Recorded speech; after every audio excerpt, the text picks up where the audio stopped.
So sticky over there. Hey, do you guys want to watch some body camage? Because I've been seeing some good ones lately. And I'm like, I miss it so much with my people. My hair was pissing me off when I got this bowl. And it's so big. Let me tell Jojo what I forgot.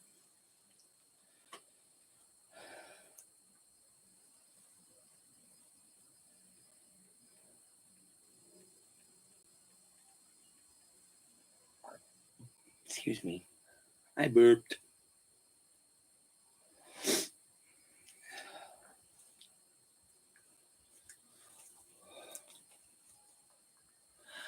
I'm feeling the tarot cards right now. So I'm going to go ahead and just start.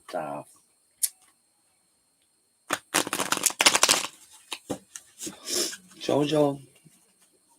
Hi, Jojo. I was just getting your cards out because my niece isn't here right now. They walked down to the park and they're going to come back. And I told her when she got back, she could come into the live frame and then we would watch a body cam with you guys. So she's 11. She's beautiful. Her mom. She said her mom said it's okay. And I messaged her to see. So waiting on her.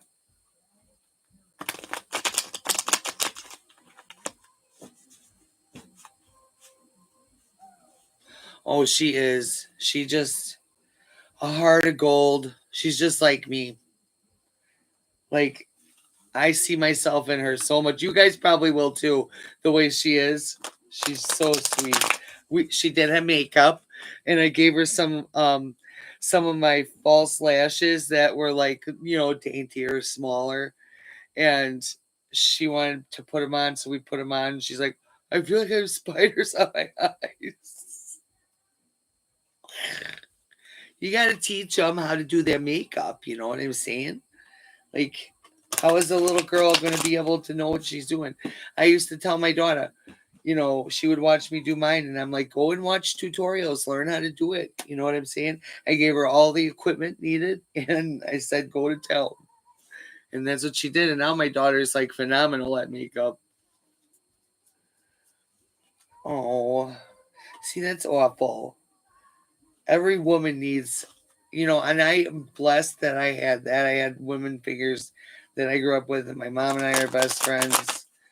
We have our squabbles, but for the most part, all right, let's do this.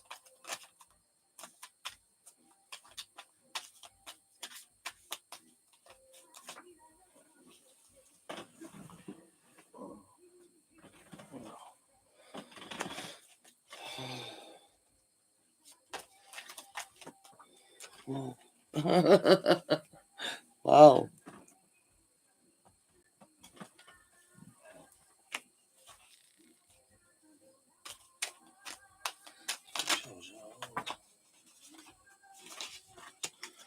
You get to finish saying this is for JoJo and flipped out 2 cards.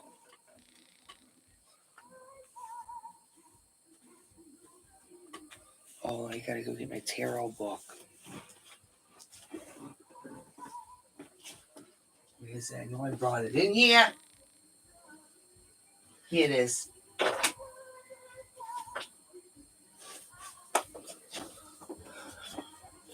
I love this book. I really do. And oh my God, my script writing journal that you got me, the pink one, the thick journal you got me off Amazon from my wish list. I've almost filled it up with all my notes and stuff for my videos. I can't believe it. It's like 3/4 of the way gone. I need to get a new one. Damn.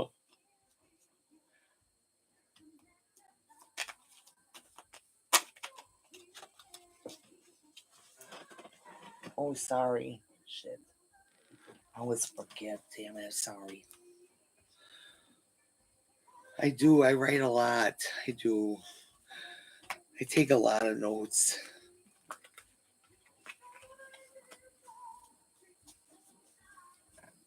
So we got these ones were ready to come out for you, Jojo.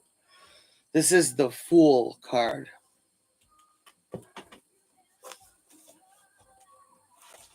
And the Fool says, are you holding back about something? Are you indecisive and hesitant with something? You have some risk taking you might need to do, or there might be even be some bad choices being made at the moment. Um,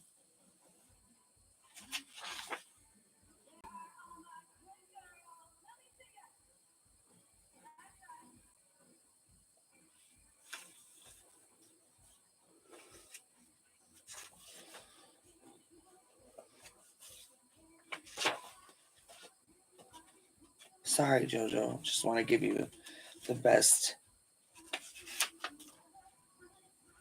Where is it?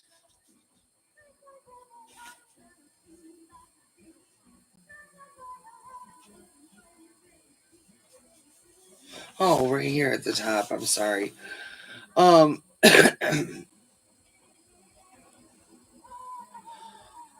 what are dreams? Stuff that you've put on hold in your life? Have you held back from that? Have you been hesitant to make your own dreams come true? I mean, are you really being true to yourself at that point? Are you really allowing yourself to be the best you, to be the, you know what I'm saying? You need to take risks, jump out of that enclosed, like that invisible closure that's around you. You know what I'm saying? Listen to the little voice that reminds you to look before you leap. And then you've got the Ace of Cups. I've just seen that one. But there's some kind of emptiness, like repressed emotions. Logic is impaired at this moment. Um, your heart is filled with like life-giving potion, love in all of its forms. Only you're not getting that same love back. And you can take it in, but don't drown in it. This kind of thing can like be blurring to your judgment and stuff like that because of how it makes you feel and how detrimental it is in our lives to have that love and support that we desire and that we need. And then you have the Queen of Wands, which they call the wands in here, the rods. You know what I'm saying?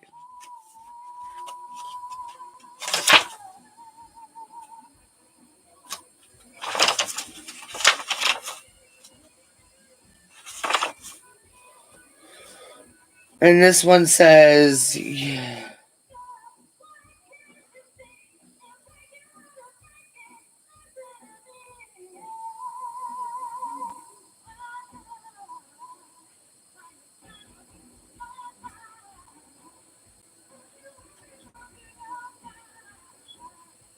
Oh, envy is your ally. It says that there's some jealousy and insecurity happening.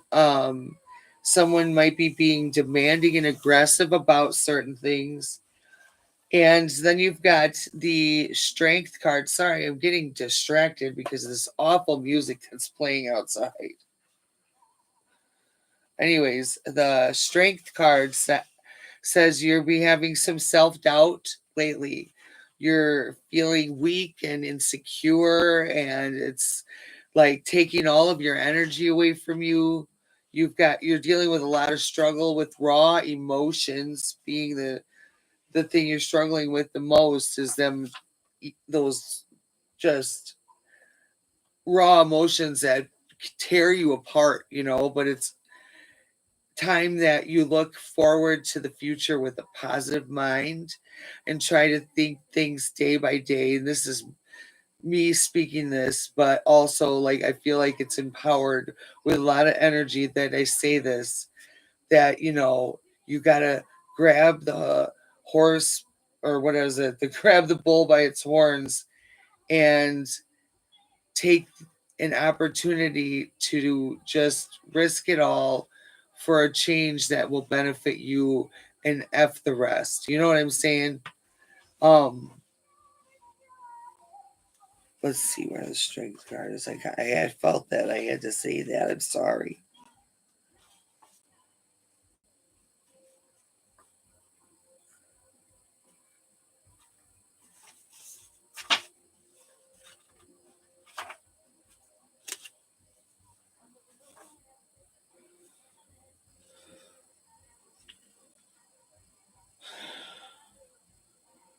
And also, willpower is never about beating yourself up. It's about coaxing your powers into the service of higher goals.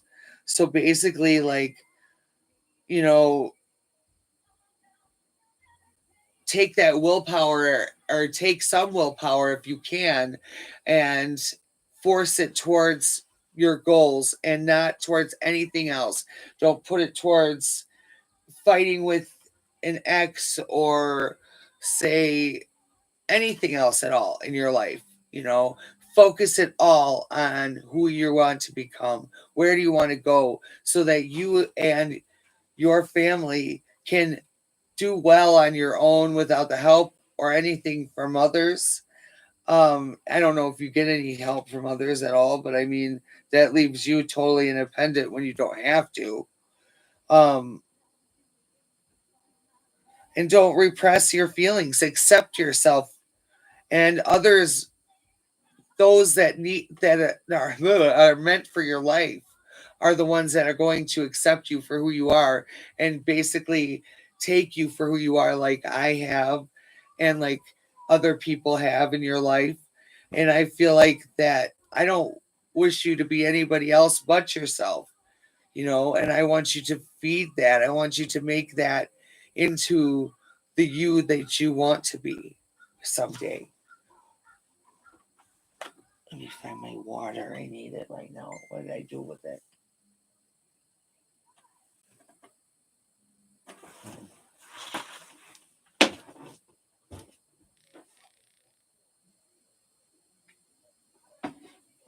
Sorry. And then you've got the Four of Wands, which is, I know where that is. Right here. You need to start basking in your accomplishments. You need to start rewarding yourself with some festivities. Celebrate your stability. Celebrate the fact that you have what you have. Celebrate all of your blessings. Um, you tend to not get out enough. Maybe you need to venture out and make some friends around the neighborhood or something like that, or say even online, like you've ventured out and now we've become friends, best friends even. uh so I mean, it's there for you, and you can find those that are supposed to be in your life by accepting yourself and exposing yourself, not like that, you know what I'm saying? um I mean, it says, or are the places to go mostly online? Life is good, throw a party, but do attend to the details and be reminded that even the small things count. And then top of the deck, you got uh 10 of swords. Let's see. That says, you know, there's a deep wounds of loss and failure, and like a collapse of, you know, just pain. um 10 of swords. Oh, okay.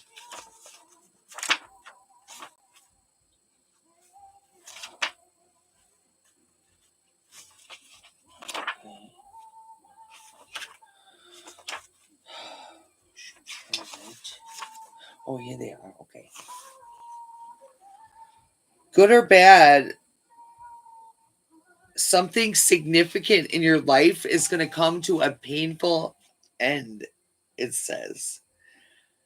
It's either like a contract, a position, a relationship. It seems like it's like very random, very unfair, very unannounced, very like, surprising is the word I'm looking for. Um the one it says here, it's the one that you think that's out of reach, that would, you know, be the one to say this, that basically money can't buy happiness, but they seem to think it does. Okay, and then bottom of the deck card is Seven of Pentacles, and I'm looking right at it. Weird. Patience and timing are everything. Don't rush your seduction. Prolong an argument or overcook poems, paintings. That means like really just look at something, really go into something. If you're going to face it, you're going to face it hard. If you're going to paint it, you're going to paint it, but when you've done everything possible, it says, to influence a certain situation or a person or a conflict, and you're not getting anything back, just back off, you know because it also says here to make sure to control your impulses and to get control of the situation at hand.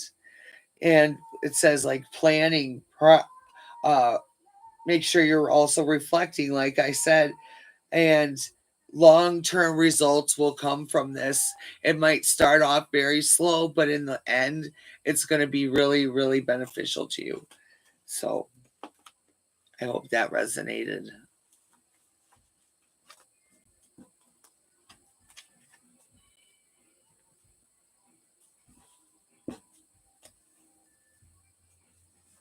My freaking eyelashes always look crooked on here. I don't know why.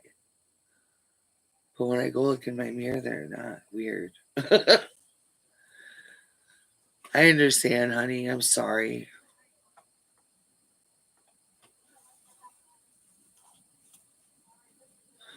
Want your oracle card of the day?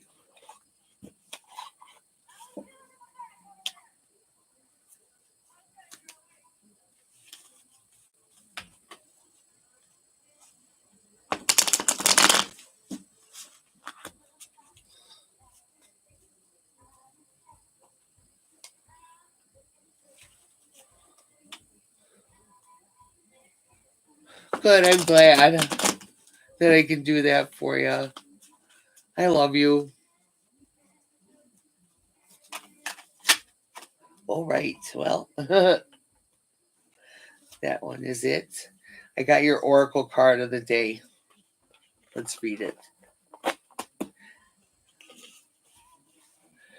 Solitude card. Take time to be alone. Tune out the noise, and remember I told you, and chaos of the world, and tune into your inner peace. Remember when I said, like, do the breathing exercises and kind of try to just relax and focus your mind on positive things, like, or whatever, like what you're facing right now, manifest a good outcome, or a project you're working on, whatever, you know what I'm saying? So,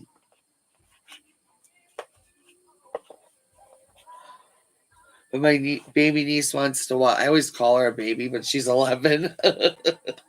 So I'll put the cards away because she really wants to watch a body cam, and I told her that's kind of what we do, and she likes that. So I thought, if you guys don't mind her presence watching body cams, she's just gonna sit where Chris does.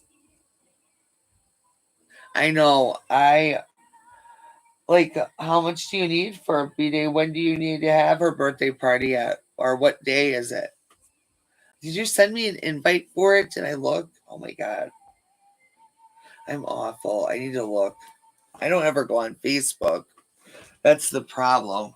I need to start because I've been posting content over there on my baby girl account because I have a separate account for the baby girl stuff.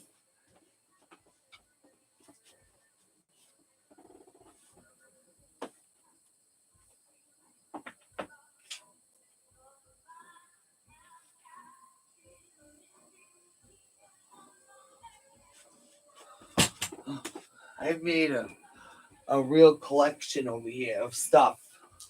I certainly have.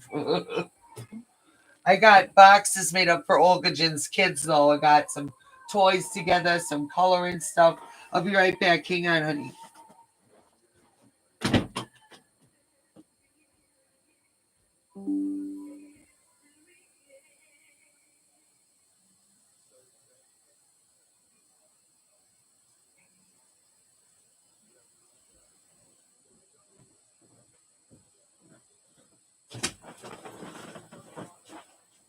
And I love this computer so much.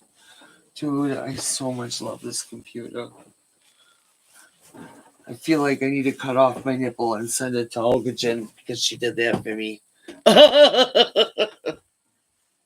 Oh God, I should have said that. I forgot. Oh, her birthday's 4 days after mine. How sweet. I love it. Ow, ow. Oh, fuck, oh, fuck.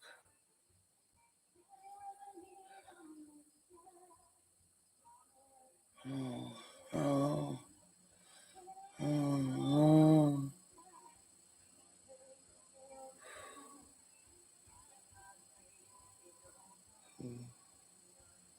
Damn it. Stupid back pain. Yeah. I got scheduling supposed to call me, but they didn't before the weekend started. So I'm like, oh God, just get it out of me, whatever it is. Get it out. Take it out. I don't want it anymore. It hurts so bad, dude. Oh my God. Oh, like a pounding throb, like just holy fuck, bro. Oh, fuck. I'm sorry. Holy shit, you guys are probably like, shut up. Okay, let's get something to watch over here. Hopefully, I can do it this time. I know, they better not. Jojo, I'm so frustrated. Oh.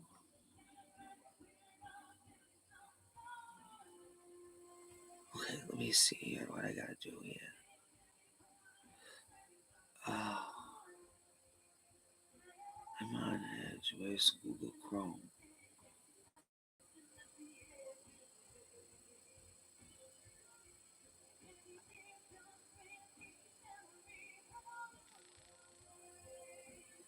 Oh, what the hell?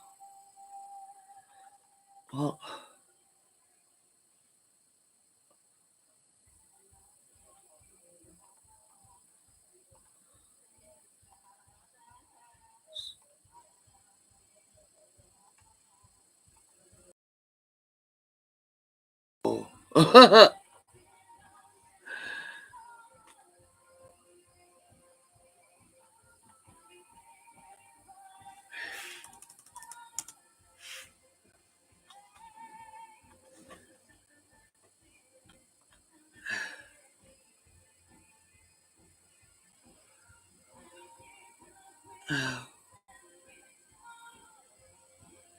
Oh,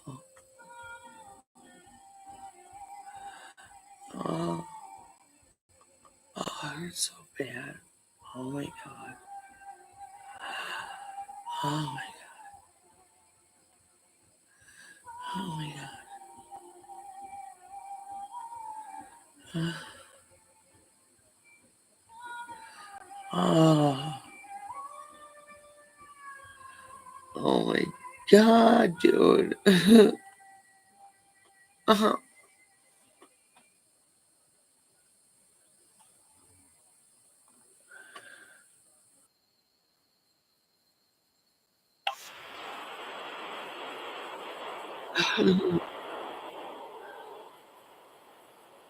Shit. You guys can't see, can you? Can you see this?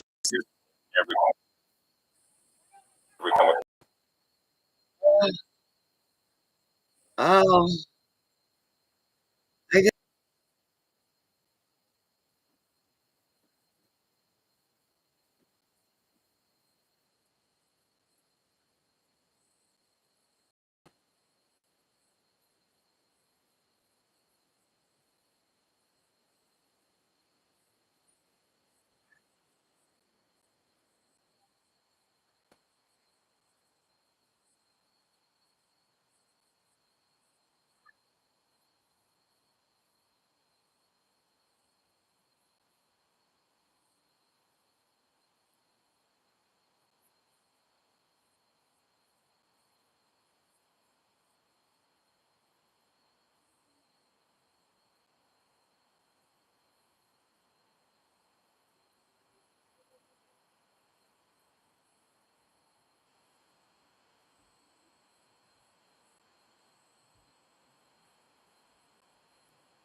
Sorry, guys. Oh, it's just so bad.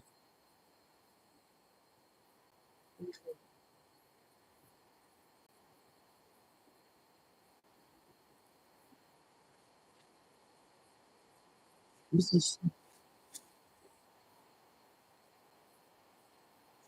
all.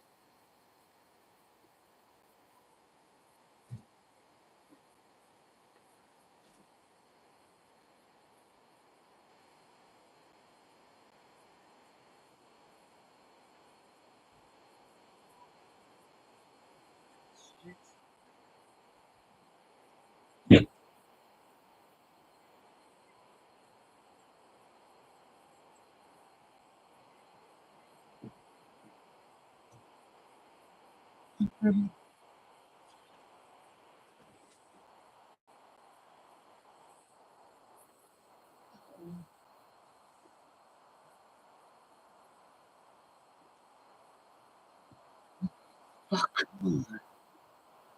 Sorry.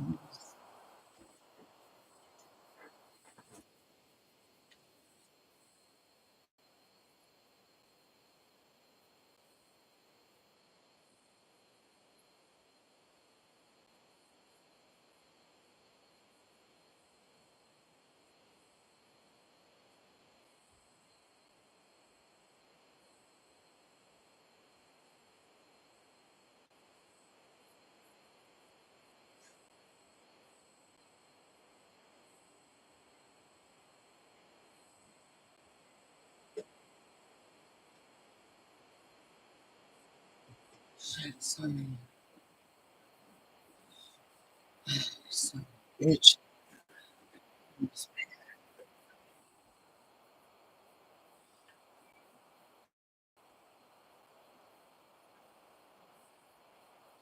You guys see?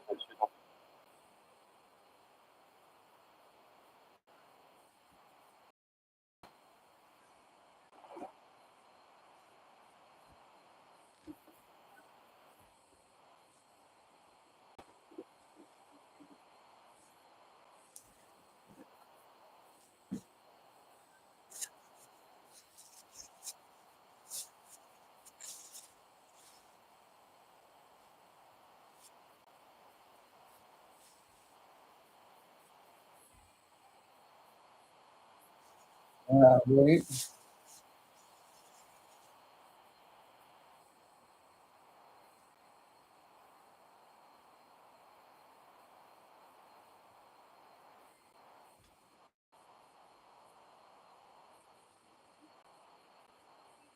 Ugh.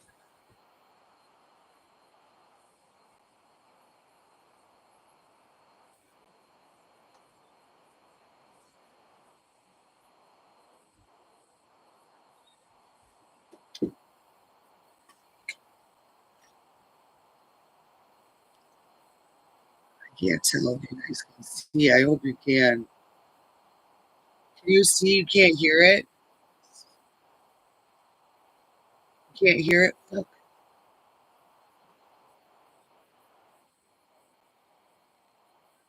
Stupid Chris's phone is dead. Like, I was bad.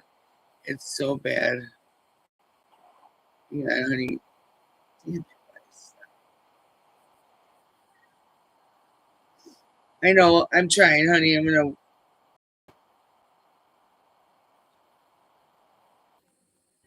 I'm sorry.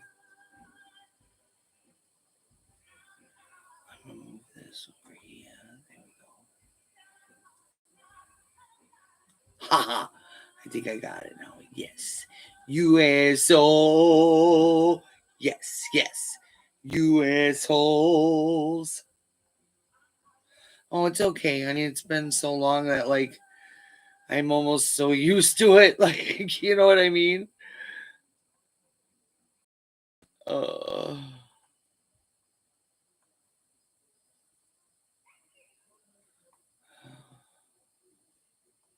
Here, I'm gonna change it to code blue. Oh, I'm sorry, honey. Oh, it like really gets bad when I gotta go pee for some reason. So man, I was like, I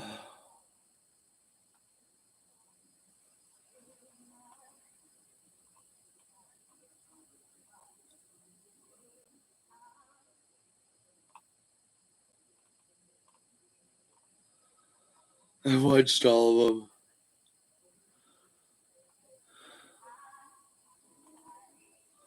I don't think I've seen this one.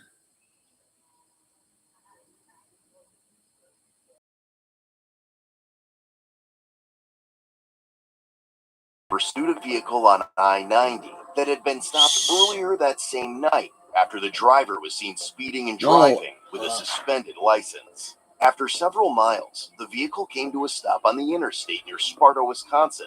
Well, that's where my family lives. A traffic stop was conducted. As Monroe County Sheriff deputies responded to assist, the 29-year-old female driver called 911, claiming police were trying to steal her car. Whatever. Given the circumstances, to shut down the entire westbound lanes of traffic. Dispatch then repeatedly transferred the woman's calls to a deputy on scene, who was trying to convince her to exit the vehicle. Okay. Hey, Deputy Heckman again, I'm here. I'm walking up right now. Okay. Look out. Look. Hey. Listen. Okay. No. Okay. Nope. I got you. I'm here. Okay. I'm going to shine my flashlight 3 times in your mirror. Okay. Can you see that? Hey, can you see that? Can you guys move back? All right. They're moving back. Okay. Hey, listen, look at that reflector to your left. See my flashlight? I'm clicking it once, twice, 3 times, okay? I'm standing here behind you, okay? I'm the only one you're going to talk to, but I need you to step out, okay? I know. So what I need you to do, though, listen times, and you were put through to me. I'm standing behind your car. Can you do me a favor? I'll make a compromise with you. Can you open your window? You don't have to get out of your car yet. Open your driver's window and look back at me. Nope. It's just me standing here. No one else is even around me. Look, I'm right here. See my flashlight? You told me that there's no weapons in the car, okay? And I want to believe you. And I understand that. But I'm here. I came all the way from Toma to talk to you, okay? I need you to put your driver's window down, and I need you to just look back at me. You don't have to look back very far. They're not going to shoot you, I promise. See my flashlight? You can hear my voice, right? Everyone's dressed like this. It doesn't matter what we're dressed like. I told you to look back at me. I'm standing right here and you won't look back at me. Okay, put your hands out the window. Okay, I'm walking up, okay? Keep your hands out. Hey, keep your hands out. Hi, I'm Deputy Heckman. I was talking to you on the phone. I'm still on the phone with you. While speaking with her, it was discovered that 2 children were also inside the vehicle. Oh, no. Who can we call? Who can we call to pick up the babies? I don't know who that is. Like, she starts complying, and then, yeah, she said her kid's puking in the car. And it looks like she's adult, so I don't know how old she's. 11 and 8. I don't know if she's on something or if she's just paranoid, but she said she got robbed, and she thinks it's the same people behind her that robbed her. As soon as they told her to turn around, she was like, nope, got back in the car. She stuck her hands out the window, and I mean, not that there couldn't be something in there, but she's not letting this go down with her kids here, so she wants to get them picked up, but she doesn't have any service on her phone. I don't know what her deal is. I know that there was like a little bit of like MDMA or something in the car the last time I dealt with her. If we can do anything besides assault the vehicle, we can't sit here all day and wait for that to happen. The interstate shutdown on Sunday. Very busy. She's kind of all over the car. She had been out of the car at one point, and she's like, I'm not getting out of the car. Yeah, like, look at this, Jojo. I know it's Monroe County behind me. I only got so this much left. I used this much already. And I tried to go up there so she could see me.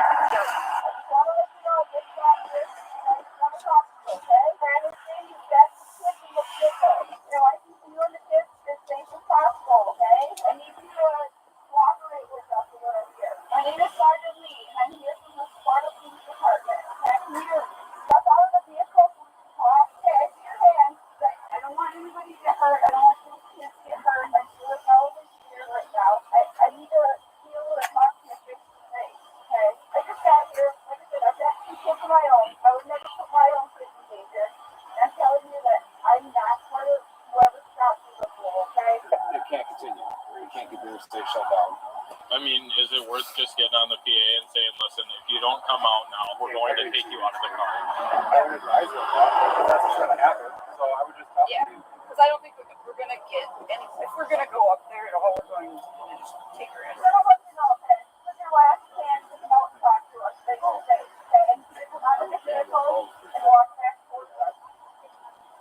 Okay. After spending almost an hour trying to persuade her to exit the vehicle, deputies devised a plan to approach and remove her. You ready, Jeff?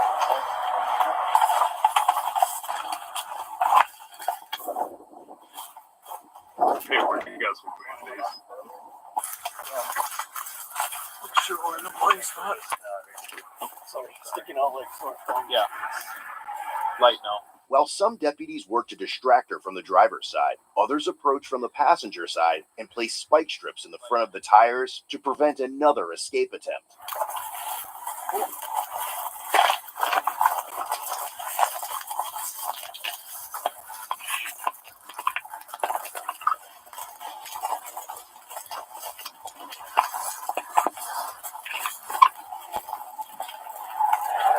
Accident up with the spikes. Open the door. Open the door. Open the door. We're gonna break the window. Open the door. We're gonna break the window. Open the door. I'm gonna break the window. I'm Deputy Heckman. I was on the phone with you. I need you to step out of the car right now. Step out of the car right now. Step out of the car right now. Ma'am, you are under arrest. Step out of the window. I'm going to break the window. In her face? I don't care.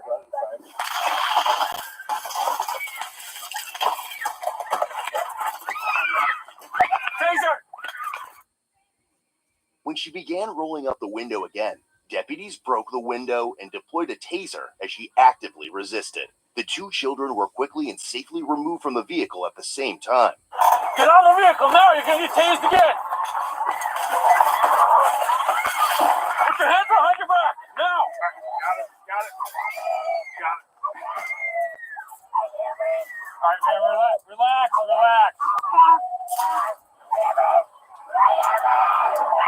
Are you hitting that again? No. Stop resisting.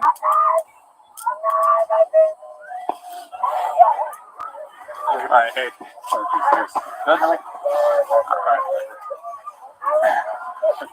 Stop.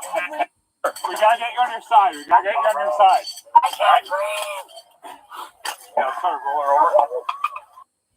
Wait, you want to get quit struggling. Quit struggling. Roll on your left side. Oh yeah, I know.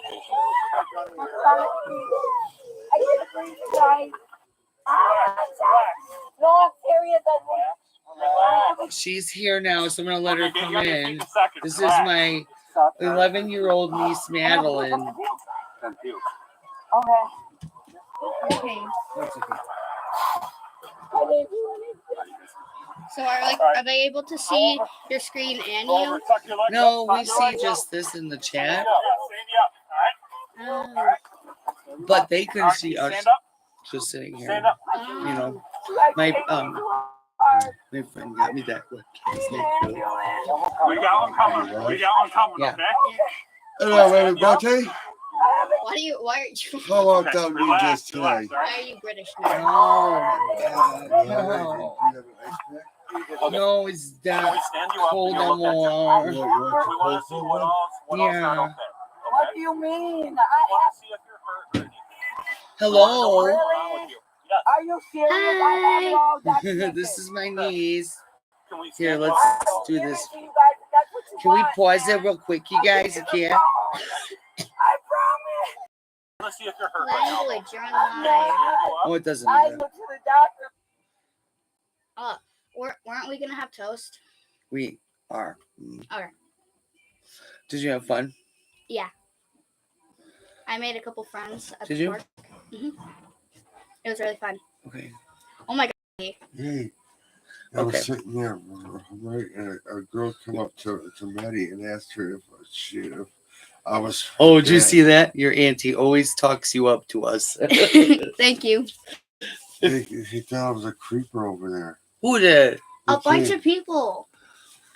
He came up to her and was asking her if I was her dad or whatever. Because he kept on calling me over and talking to me. Oh. And they're like, "Is that your dad?" And then she goes back over to this group of adults, and so I was like, You can see her talking and shit like, what the Shut fuck? the fuck up, man. People How are. many people are sitting over here? How many parents are sitting over just watching it? Am I any different? Am I dressed different? Am I good? Well, some kids said you were dressed in pajamas. This is not what? They said, "Why is your uncle dressed in pajamas?" He's and not. I said, "He's not. He's just wearing shorts and a sweatshirt." So that's probably why. Get Oh my god. the fuck out of here. Oh gosh. All I right. have the urge to like push my glasses up, Look at she. but I can't because like Your eyelashes. yeah. Now you know the struggle. You don't wear glasses. Well, I put them on sometimes. Oh, wait. Yeah, I know, right? Like JoJo just said, even if he was in pajamas, who cares? You know what? Yeah. And I was just sitting there spinning around with a couple of people. She's my best friend. Other than you. You know. I know, you're fast. All right. Should we put on one? Yes. Oh, wait. Wait, do you want to watch Body Cam or True Crime?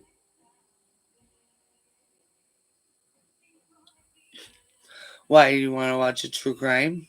Mm-hmm. We can do that. Sure. What, a Call Me Chris one? Sure. All right, we'll do Pig that. Farm Killer. All right, we'll do that one. My favorite. So they can also hear it, right? Yes. Yeah. Okay. Wait, so we'll do it here. Just look it up real quick. Code Blue Cam. Yeah, it's one of the channels we watch. Oh. Call Me Chris, bitch. Oh wait, the pig farmer, right? Yeah, Pig Farmer.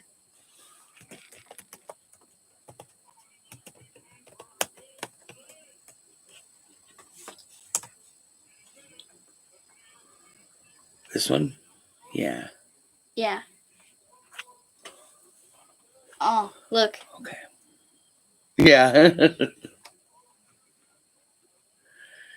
All right, we're gonna show. Conspiracy, murder, cults, your mom. Just kidding, we're not.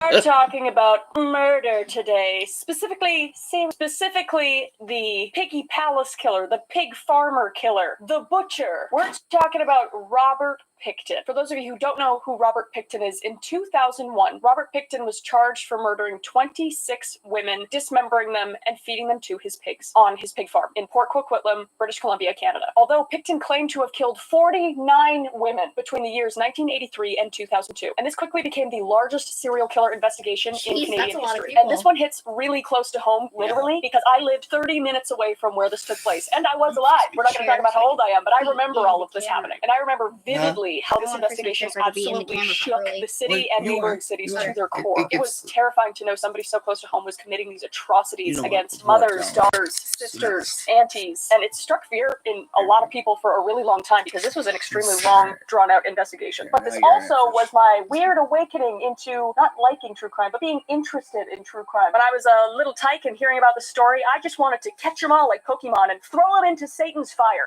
or jail. So that's actually why I ended up taking criminology university. I really wanted to see how nice she is. I told you, I dropped out and JoJo. became a hairdresser instead, and then randomly became a YouTuber. And I think we've come full circle because now I'm talking about it. So I'm making the best of both worlds. JoJo's But I having a real digress. bad Let's day unbuckle today. our seatbelts, go So, Mach 5 down a she dirt needs a lot road, of slam hugs. on the brakes, deep dive through the She lives windshield in into this Wisconsin, pig too. She pen of a does. story. Let's get to it. Aw, there you go, JoJo. That's very sweet of you.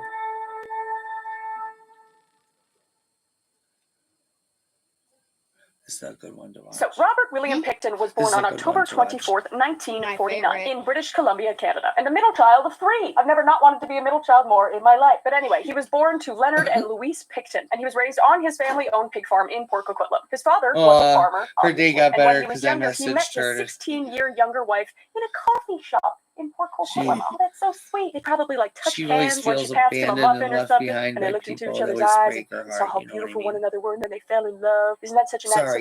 little meet cute story? Isn't it? Isn't it? I Well, always no, because they were both pieces of rotten shit, just like their son, like mother, father, and son. All these people are POSs. It's All right, okay. Robert Picton's parents would make It's even okay. Satan It raise an happens to eyebrow or all two, of if you us, don't understand. So unless we're let's talk spoiled about brats. Robert's mommy, Louise Picton, first. So Louise was, let's just say, a She kooky wants to be lady, a and I YouTuber don't one think there's day. really any pictures of her on the internet. If there are, we'll put them up. But if not, Aw. I have a description for you. By the time She she said was I a always mid look- to older Oh, adult, you and read it, not even though. older adult, she Oh, was in yeah, her there, 30s. I All found of it her on the teeth floor had in here. rotted out of her mouth because she just didn't take care of herself. She Be didn't brush her teeth, beautiful. she didn't go to the You are dentist. And it's already not because she beautiful, wasn't but well you off. need These to be people had money. They were just absolutely, disgusted. like, The way I describe this family, it will be so wrong much one. like Wrong Texas end. Chainsaw Massacre. If you Wrong guys have never end. seen that movie and that family, And the how most just beautiful gross person and I have visceral not and seen, terrible they are. It is that, like, because I haven't verbatim. seen It's like you, they but were you're, trying to be these I people. And not only were her guarantee teeth you are rotting out beautiful, of her face in her and late we just 30s need to to mid highlight 40s, but that also all of beauty. her hair Yes, fell out, which bring it's it fine. out Like, it's so fine if your hair let falls out. let It doesn't really matter. shine But more. the fact that she's just a terrible human being, it just makes me think she looked like that old decrepit ghoul from the movie The Taking of Deborah Logan.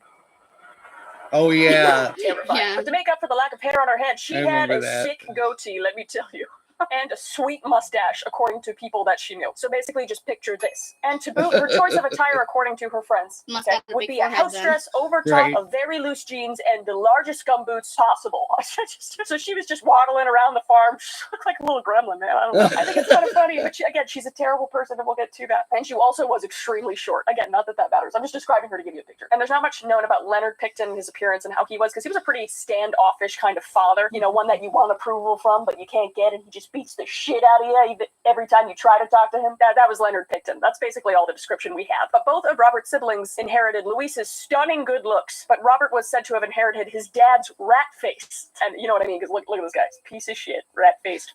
So it wasn't exactly the Hemsworth family, but I digress. So this good-looking farm family not only housed chickens, ducks, and dogs, but their main animal on the farm was, you guess it? That's right, pigs. And when I say housed, I don't mean they kept them in separate farms or sheds. I mean they physically had these animals walking through their house, shitting and peeing in their house, and they would never clean it up. They would just wear their boots in the house. So this is just the Ew. most disgusting house you've ever stepped foot in. This is basically the worst case in hoarders history because what they were hoarding was shit, which makes sense in hindsight because the entire family had shit Literally. personalities. Oh, Yeah, her right. and that guy got Yeah, married. so the kids had to slop 200 pigs twice a day. And if You you don't know what know? slopping is, that basically No. just feeding the pigs slop. Yeah, And by they did doing it that, the secretly. stench and slop and just pig manure, everything would just stick to these kids. And they'd be coming Thanks home from for the school and doing gifts, this and going back to Jojo. school. So the Next kids is were a known to just baby. smell like shit, which, I mean, I just kind of feel bad. Like, they had to If work on they a farm. do, I live in they'll a farm look town, like so that's actually very Congress, and common. they'll be But usually stunning. kids She is shower. But gorgeous, little isn't Robert she? Picton was scared of water, so we never showered. I don't think Just she red flag. realized And their it till she father, started Leonard, would social also smell media. like pig shit all the time, and he would earn the name Piggy from the locals. But he didn't seem to care. He actually liked it. It's like when you insult Oh, somebody really? nicely, but then they're just too dumb to understand. Like, ooh, someone went with their natural musk today. Hey, Leonard. And Leonard's just like, oh yeah, thank you I so did not much. know that. I can smell you from 10 feet away, Leonard. Wow, that's crazy. Must be really strong. Leonard, you smell like shit. So the Pictons in general lived somewhat of an isolated life on the farm, and the children especially, spending most of their time with the pigs and with each other. The eldest daughter, Linda, did have a bit of a social life, and she was out of the That's house my more than the sticky boys. stuff But the boys, hanging mostly stuff when they were up. young, just hung out with each other and with the pigs. Red flag number 2, 3. I don't know. I'm not going to keep track. And Linda was not surprisingly red the only flag one in the number family 2. that turned out somewhat normal. Right. Because her parents actually let her go out and hang out with friends just and putting bought her her on new clothes, for new being here dresses. with She was us. like the princess of the family, kind of. Thank a princess of a you. filthy family. But the boys Thank you very basically much spent for their entire being here. childhoods We in very this slum. And this appreciate was it. partially because Yes, they we actually do. wanted to be at home with each I'm other, just, but especially Robert, because since he Robert, doesn't red say flag number, what who the red knows, flag was is, I'm obsessed just with saying his it so mommy. people Oh, know. okay. no. Thank you. Oh no. Is We Jojo know the serial only killers one that are here? obsessed with their I mommies. think so, Ed actually. Gein, Ed I'm Kemper. not sure. Because this is Robert. Let's see. Either way, I'm seeing patterns. I'm Oh, seeing nope, patterns. there's two They're gonna keep people here. happening. Robert, like many other serial killers, had a goal when he even bothered to What acknowledge happened? Robert's existence was to beat It's the being shit out of him and broken. be verbally We're abusive having as well. And technical Robert was, let's difficulties. Just wait a second. just say, not the sharpest tool in the shed. He was No, no special ed I don't know classes what when the he was in fuck. school, Okay. and he would drop out for Sit. being antisocial, loving his mommy a little bit too much, and not being the brightest monkey in the barrel.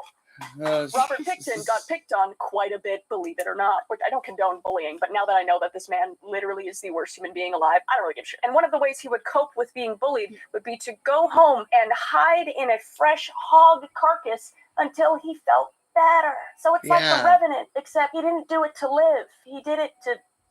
I don't know. There's so... I don't know. Guys, That's crazy.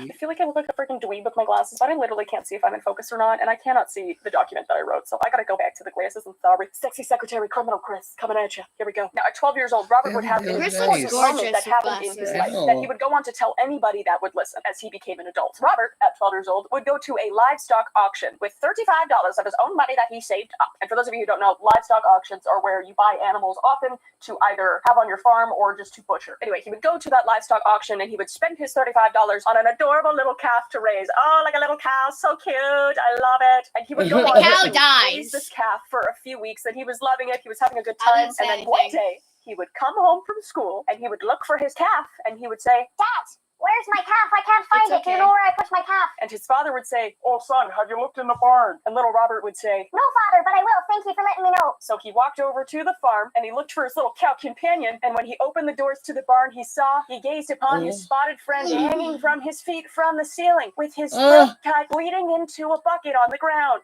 And as he started to realize that his calf compadre had been butchered beyond belief, he heard a little chuckle from behind him. And it was his father who was just playing a fun little prank on little Ricky. Like, can you imagine? Can What you the imagine your fuck? father That's doing that? So as you can see, horrible. you can really It is. start to That's smell literally the cereal trauma. pot of stew Right. brewing. Now he's got boiling. I think, BPD. Can you imagine your Son dad of a calling you bitch. downstairs to prank you, and he's just And now hiding he's behind the murdering corner, and 40 he's about to scare you when people. you come down, and he's Now like, he's murdered 45 prostitutes. Yeah. Also, Now he's taxidermy cattle he's to going on a together. killing Am I spree right? because of No. that shit. There. Anyway, I do feel bad. I feel bad. That's Well. tough to witness as a kid. I mean, that's probably not going to make or break He's you go- as a serial he's killer going to go- necessarily, but I now can't he's imagine going to go experiencing that as a kill child. Like, there are plenty of people that are 45 raised in less than prostitutes. ideal situations. I know. And even on Poor farms, like, if you live prostitutes. on a They're farm, just you know trying to that a make lot a of buck like pets and stuff have to anyone get butchered and stuff. And these people grow up being Oh, normal and the people worst and don't happens, end up, the police didn't care butchering because almost they're 50 prostitutes. women. Yes, so I'm and not gonna that's some give him shit they any don't give a fuck. leeway, if Or you will. if So when they're Robert drug was addicts, 14, they he and his tend to family be would like, oh, move whatever, to a who different cares? pig farm in It's Coquitlam, like, British there's still Columbia, Canada, which people. is just about like Yeah.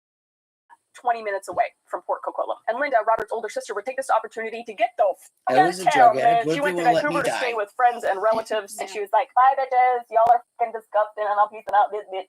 10 points for Linda. We love Linda, boss ass bitch. She got out of there at the right time, let me tell you what. Because this would be the farm where all of the heinous crimes and atrocities would take place in Yep. the years to come. And this place literally How looked long like a is this? horror movie set. It's like the biggest I put it horror up to movie trope 1.25 location you've ever seen. Like, this is a speed, farm so- you would see when you're walking by and be like, somebody definitely got murdered in that farm, I Oh, tell you what. 59 minutes. Yeah.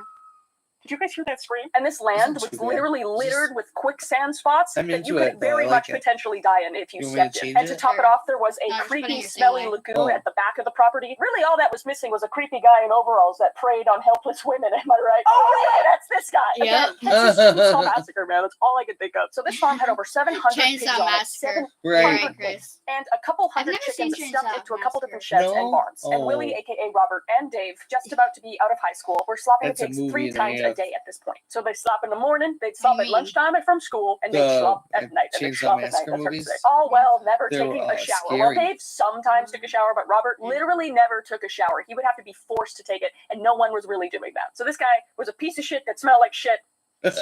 Shit. And just like at the other farm and house that they had, they would continue to let animals come in and out of their house as well. Pissing I know, and shitting yeah, that's and what I eating whatever thought. they could Oh, I find. And didn't know at 15, that. Yeah, Robert would he- get kicked out of high school for showing 'Cause, his nudie magazines that he brought, like the ones where Ed Gein like, you hold it up traveled and, over and like the girl's wearing a several dress, but county then it drops lines down with and then it someone shows her else's face boobs. on Got his kicked out of school face. for that. I feel like kids don't get kicked out of school. I feel like Cut that it sounds off. that bad. I mean, again, he's a piece of shit, but I don't think that's that bad. But anyway, his mother was very happy because she got to spend more time with her son, and she had a full-time employee on the farm now. Now, Dave, Robert's brother, on the other hand, was at this point getting very popular amongst his peers. He had more of a social group. He dated girls. He showered, but he was not an innocent guy, to say the showered. least. Yeah. And his rap sheet started when he was only 16 years old. In 1967, at the age of 16, Dave was driving his truck, and he would hit a boy walking home from school. It was Oh, a here's 14-year-old the part boy I named hate. Tim Barrett. And after hitting him, he would severely injure Tim Barrett. And Tim was lying on the ground, but Dave would hop back in his truck and drive straight home and not call for any help. And Oh after my he drove God. straight home, he Just told his wait. parents what had happened. And what did they do? They called the cops, right? They did the right thing, right? They called the cops and said, oh my goodness, my kid hit another kid, and it's just terrible, and we need to figure this out. No,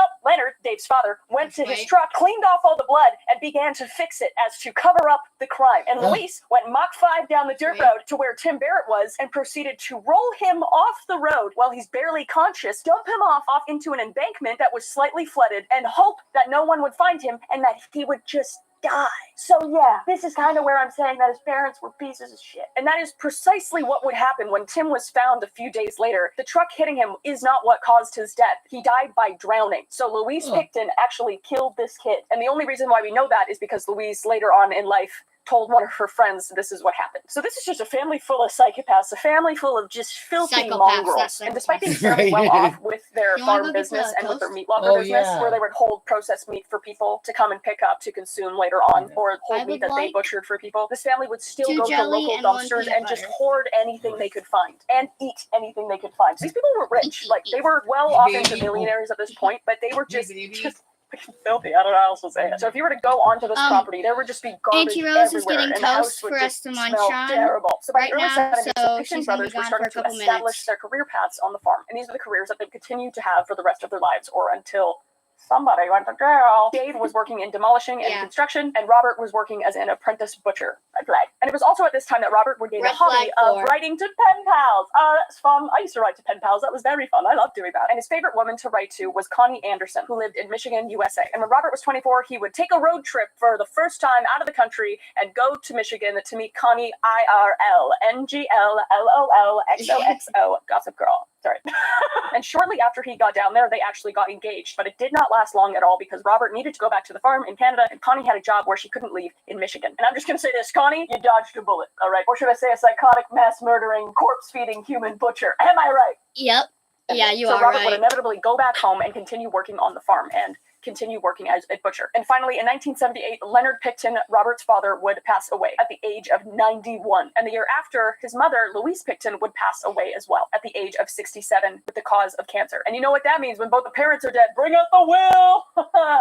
I don't care, they're pieces of shit. So at this time, the farm and the property, despite it being absolutely disgusting and full of garbage, was worth a whopping $1 million in 1979. And each child would individually get $90,000. And Robert's siblings would get the money right away, but Robert would have to wait until he was 40 years old to receive that $90,000, which was really interesting. But Robert, being his mommy's favorite, would receive an extra $20,000 upfront immediately. And we don't really know why that is, but we're assuming that she just wanted him to remain working on the farm, and she was his favorite, so she gave him a little extra cash. I don't really know. So this is when Robert and Dave would start their junkyard on the Picton property. They would basically start going around and buying used cars and scrap metal to put on the farm. And his meat business was also starting to grow in the community as well. For the business, he would go to animal auctions, buy animals, take them back to the farm, and butcher them for the locals. Whether it was cows, goats, pigs, llamas, and even emus. I don't know who the fuck is eating emus up here. I've never seen one in my life, but I don't really care about the emus. They're like giant dinosaurs, and I'm terrified of birds, so.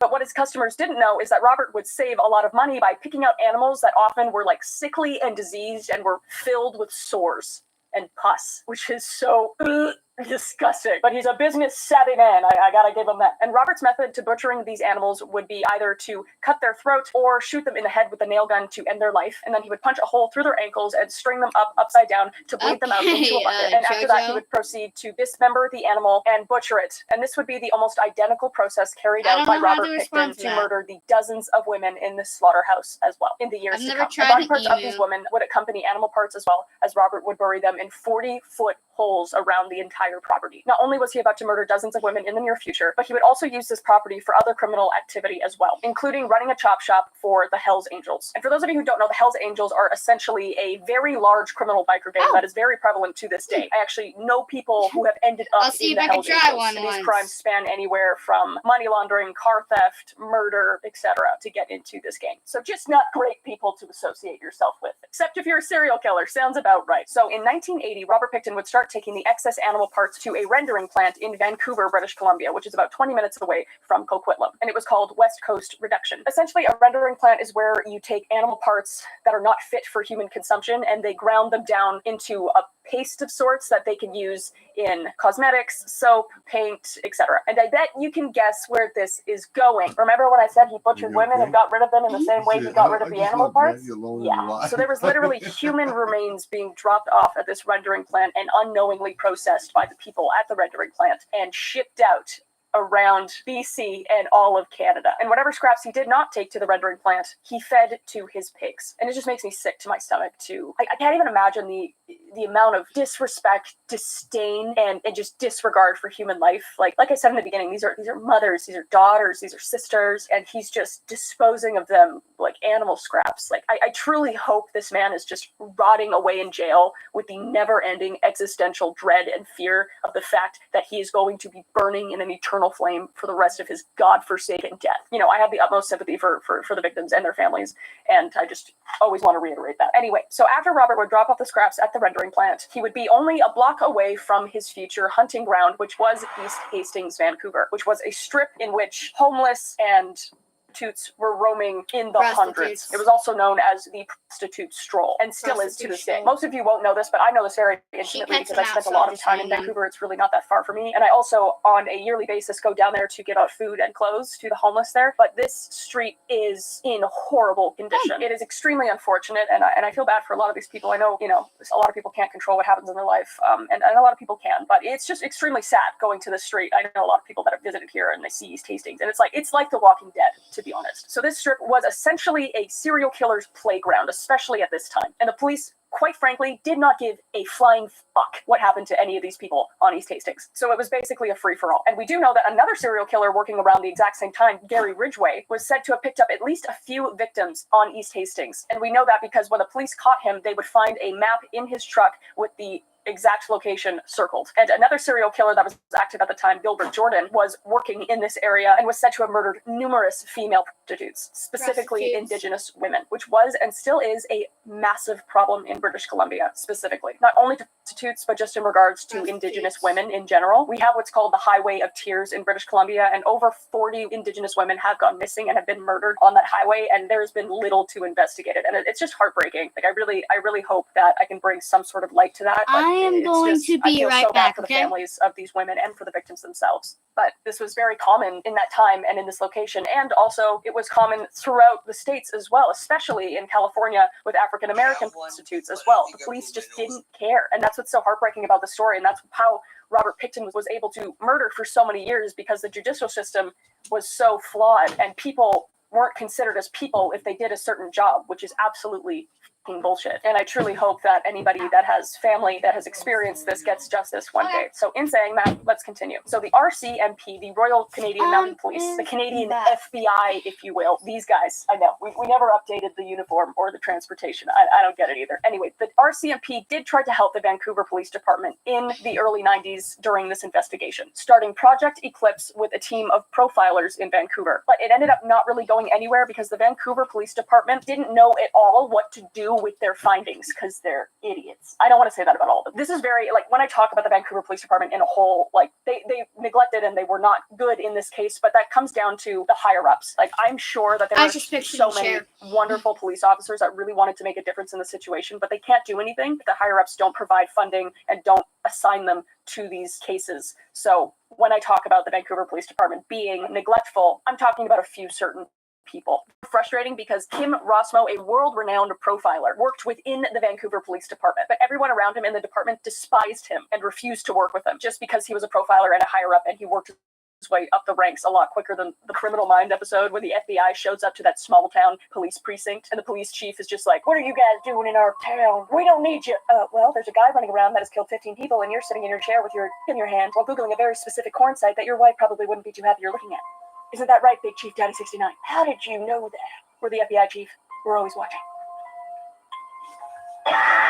Anyway, Rosmo developed what is known as geographic profiling, which essentially states that serial killers often start within an area that they know best and slowly over time work their way further and further outside of their comfort area in killing people. He literally built an entire topographical computer program based off of this theory, and it was incredibly helpful worldwide. Like, people were using it everywhere, but the Vancouver Police Department, no!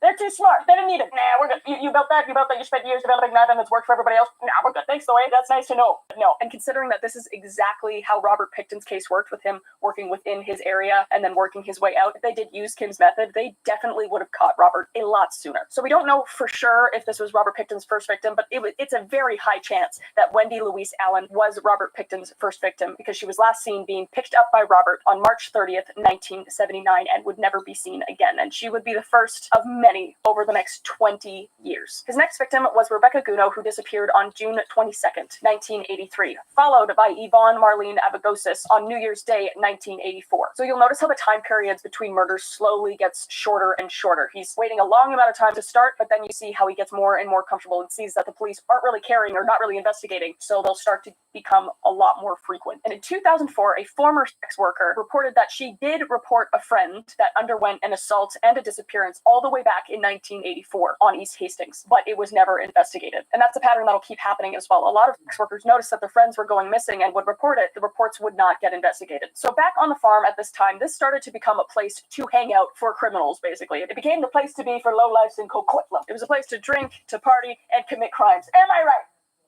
And this would be the most ideal crowd to be associated with for Robert Pickton and Dave Pickton, because all of these people didn't give a single what they were doing. To be fair, most of them didn't know what to extent that they were doing these crimes, but still, they didn't care. They just used them for their property, basically, and piggybacked off of them. Am I right?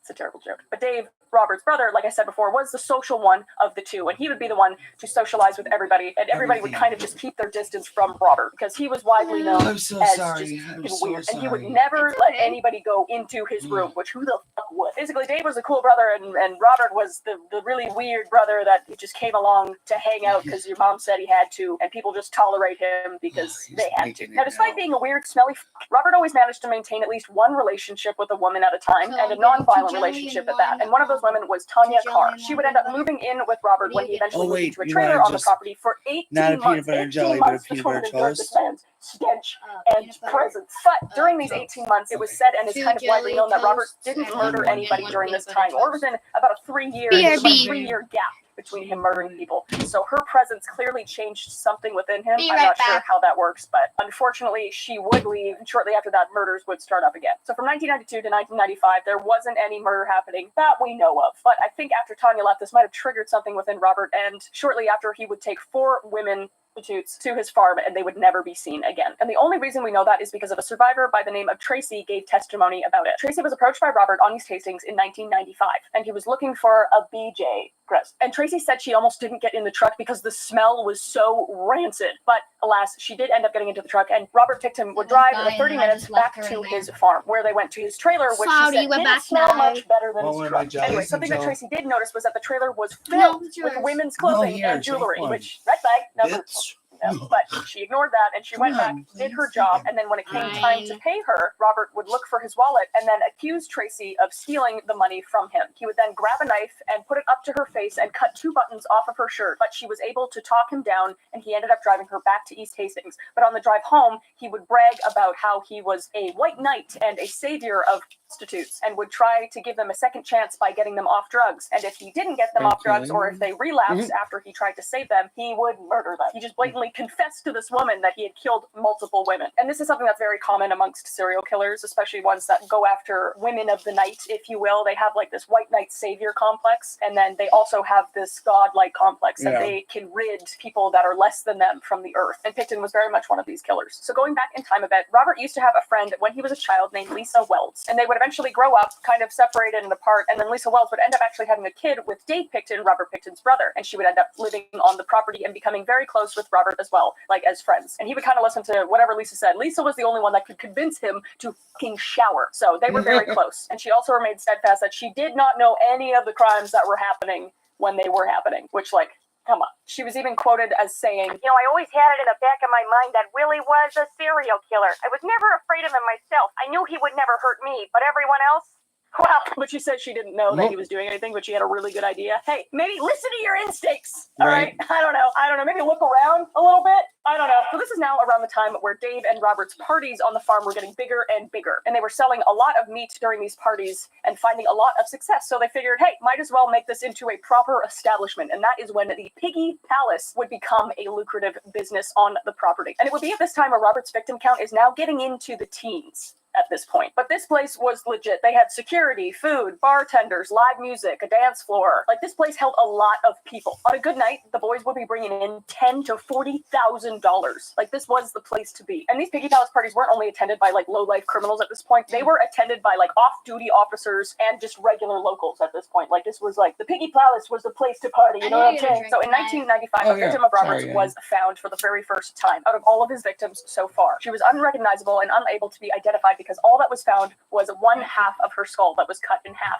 And this was found in a lagoon of sorts off of the property. So she was considered a Jane Doe. But by the time she was found, it's probable that Robert had killed almost 20 women at this point. And when police would go and investigate this piece of evidence, they would note that the skull was cut in half, and it was cut in half with a saw. And it was assumed that it was done by somebody with a butchering history. Who do the cops know that they are friends with that butcher things on a regular basis? Oh, it's right there! It's fine. And they would find a particular substance on the skull that meant that this piece of bone was kept in a freezer for a very long amount of time before it was discarded. And later on, when Robert would eventually be caught, they would find a rib bone on Robert's property that would match the DNA of the skull. So we know it was Robert's victim. And they would find 2 other heads cut in the exact same way as the skull found in the swamp in one of Robert's freezers as well. But those heads were found on the farm in 2002. And the skull from the swamp was dated all the way back to 1994. So that just shows that he was already in this comfortable killing routine for the past 10 years, using the same methods on his most recent victims. And we don't know how this head ended up off of this property, given that it was the only piece of evidence that was ever found off of this property. My guess is that he was probably dropping something off at the rendering plant and found that this head was in there and maybe threw it out the window or something. I'm not sure, and I don't think we'll ever know. And we do know that Robert would never take heads, hands, or feet to the rendering plant because they were too recognizable,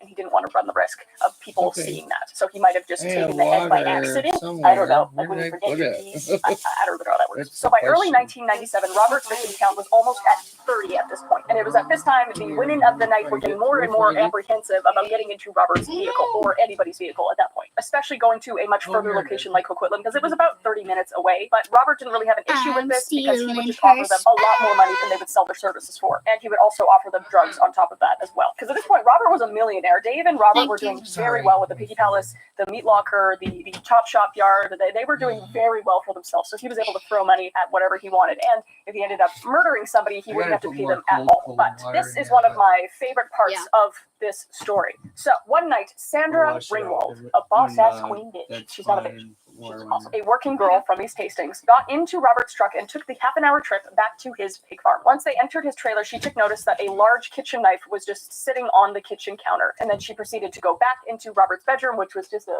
gross mattress on the floor, and she would have intercourse with him. So after her services were complete, Robert would go to pay her. And Sandra would ask to use his phone so she could call her pimp to say that she was done her services and that she was on her way back to East Hastings. And while she was looking at the phone book to look up her pimp's number, she would feel that Robert was approaching her from behind, and before she could do anything, he grabbed her right wrist and slapped on handcuffs. But before he could grab her left wrist, she flung around and went into full bad bitch beast mode and started to beat the shit out of Robert. And while she was doing this, she would call the knife that was on the kitchen counter, and she would pick it up and start slashing at Robert, slitting his jugular and stabbing him in his face through his cheek, cutting some of his jawbone and breaking out some of his teeth.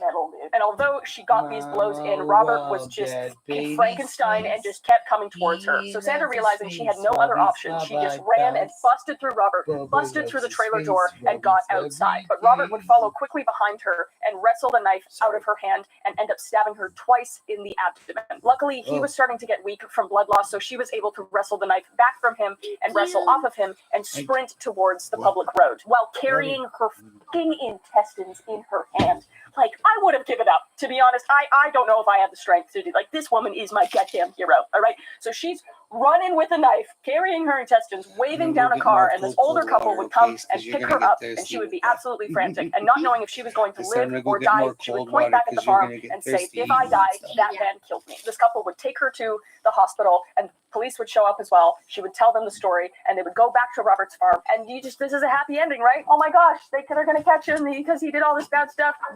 No, of course not.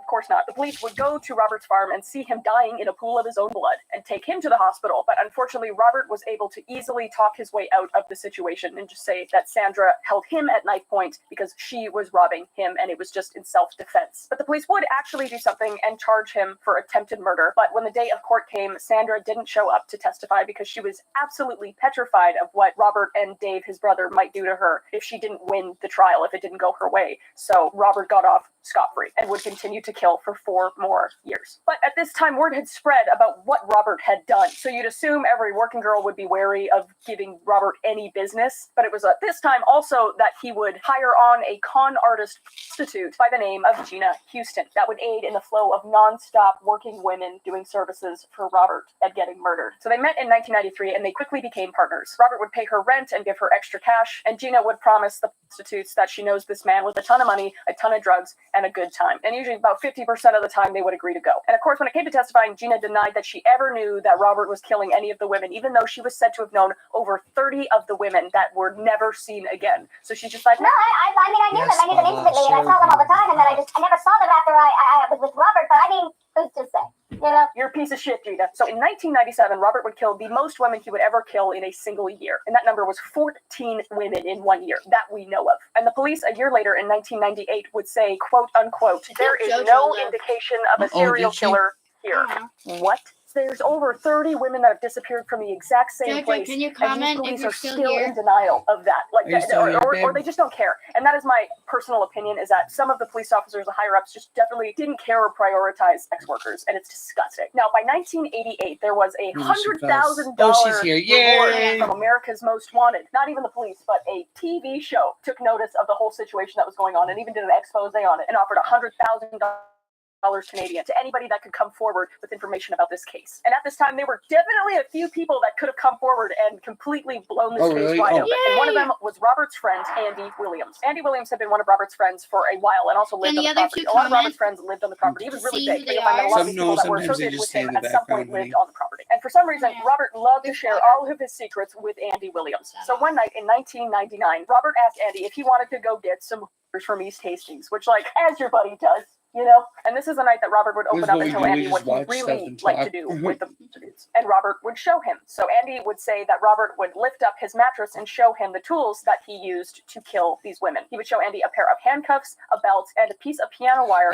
with 2 handles on each side. And then he told him he would pick up the women from the east side and bring them back to his trailer, have sex with them from behind. And as he was about to finish, he would slowly grab their arms and take them from behind and handcuff them and then proceed to strangle them to death. Then he told them after they were dead, he would take them back to the barn, hang them up by hooking through their ankles, bleed them, gut them, and then dismember them and feed them to his pigs and take the rest to the rendering plant. And after telling Andy this, it absolutely freaked him the fuck out. And he skipped town. He left. No shit. Robert, a few days later, realizing he screwed up by telling Andy this, tracked down Andy and beat the absolute living fuck out of him within an inch of his life, and scared Andy so much that he never went to the cops until later on when Robert was already caught. And another person that witnessed Robert's atrocities was Lynn Ellingson, a friend of Robert and Dave's that also lived on the property. So one night, Robert and Lynn would go out and buy some crack, as you do with your friends, you know, and they would also go to East Hastings and pick up one of the women of the night to take back and party with and smoke crack with, as you do. So they would go back to the trailer, all smoke crack together, and then Robert would eventually take the woman that they got from East Hastings back to his bedroom and have sex with her. And while they were doing that, Lynn just went and smoked some more crack,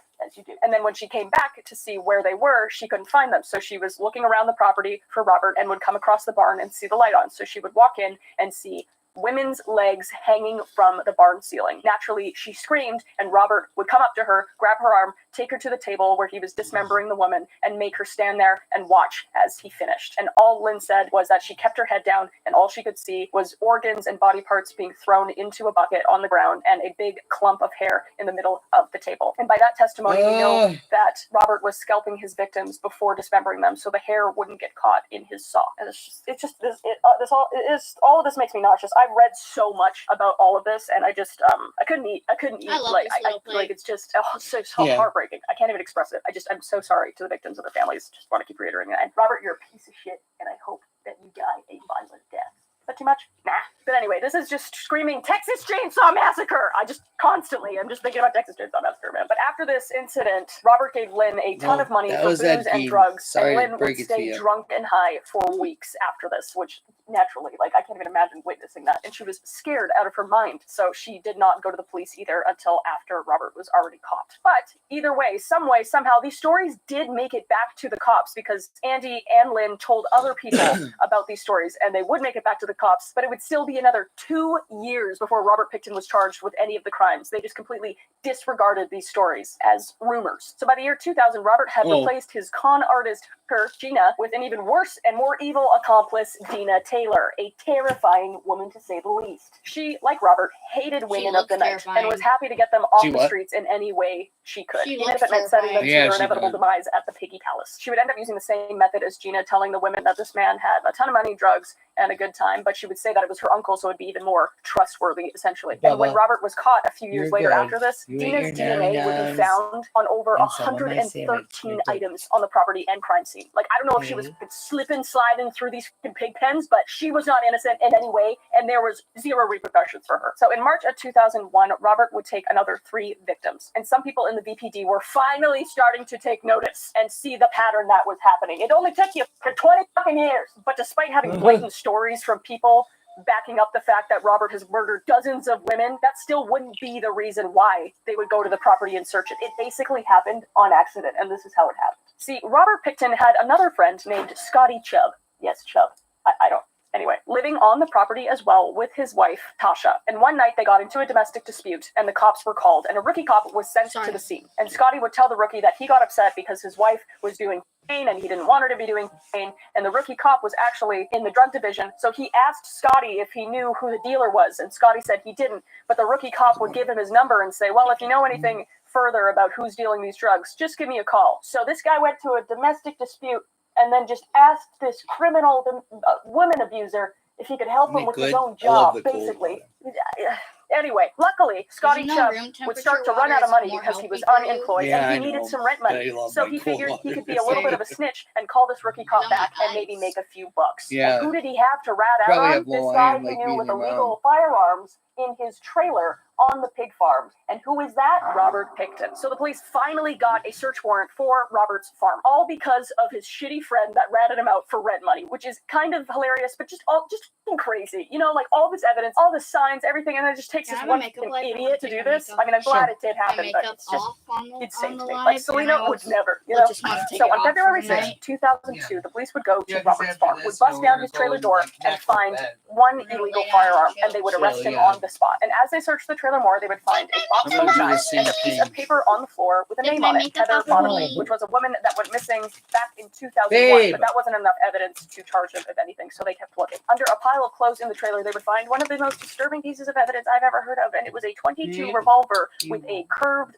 dildo pulled over the barrel. Like, what? I don't even want to know. I don't even want to know. And they would also find an inhaler in Robert's office with one of the victims' names on it, Serena Abbotsway. And she was last seen on August 1st the year before. Although this still wasn't enough to place charges, it was enough for police to get a property-wide search warrant. So next, they would go to the slaughterhouse, where they would find pig corpses hanging from the ceiling and women's clothes, jewelry, and sex toys strewn about. But they still hadn't found a body or any body parts yet. So as the forensic team took to Robert's farm, Robert had got out on bail, and they had sent an officer to speak with him and tried to get a confession out of him. And it did not take long at all for this to hit the media. Like, as soon as the cops were searching the property, this was just, it went gangbusters all over the media, and I remember it. Good evening. There are growing calls tonight for a public inquiry into the Robert Pickton case. As more details emerge. Pickton was charged and convicted of killing 6 women, ex-trade workers connected to Vancouver's downtown east side. Other gruesome details revealed DNA of the murdered women found in processed meat on his farm. Like, there was just so many people speculating about this case, and there were so many people that were scared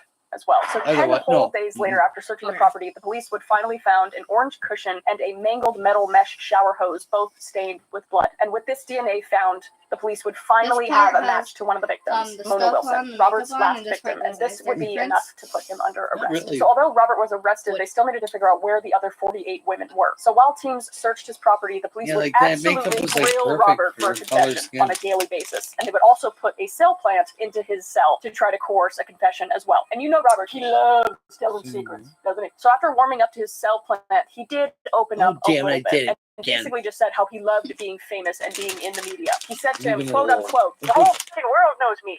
All the way to Hong Kong to everywhere. A very well-spoken scholar. He wasn't that smart.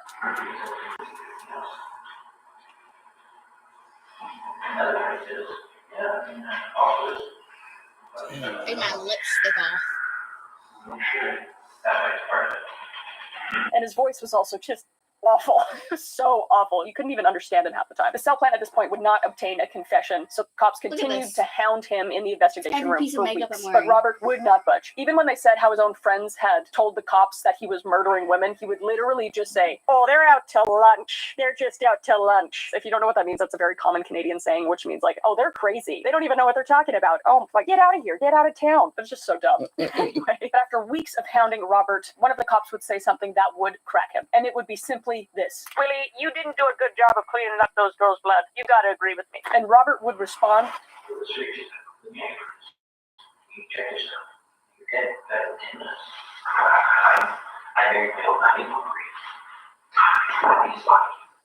what? That's what he just kept saying, is that he was sloppy and that he didn't clean up right. And although that's all he said to the cops, once Robert went back into his cell with the plants, Robert could not contain his excitement and secrets anymore and would end up sharing everything with the cell plant. By the end of the night, Robert confessed to killing 49 women, adding that he almost made it to the big 50. That was something he kept saying, that he wished he could have made it to 50.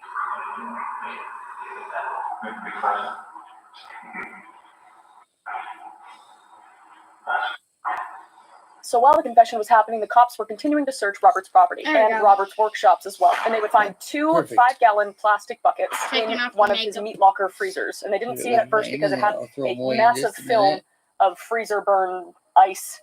So they would wipe it down and see the horror that lied within these buckets. And they would find in one bucket, there was one head sliced in half, 2 hands put in one side of the skull, and 2 feet put in the other side of the skull. And the other bucket would contain the exact same thing, just of a different woman. And the cops would find even more body parts in the piggery. A sewage company would need to pump the piggery for 4 straight days before it was empty, because Robert never cleaned it or emptied it in 20 years. So it was a lot of pig shit. And after it was all pumped out, the forensics team would have to sift through all of it by hand. By hand. Oh my God. There were over 100 people working there day and night for years, sifting through Robert's property piece by piece. And they would find thousands of fragments of not only animal parts, but also human remains. But one mystery in this case is that they would never find any leg bones or arm bones. Out of all of the thousands of pieces of evidence they found, they never found, and they never knew where those ended up. And on July 15th, 2002, 2 officers were searching through 2 of his other freezers, and they found 3 plastic bags full of ground meat. They were originally put into storage for 4 months by the cops, assuming it was just pig meat, but they would test it and find that it was made of 2 types of meat: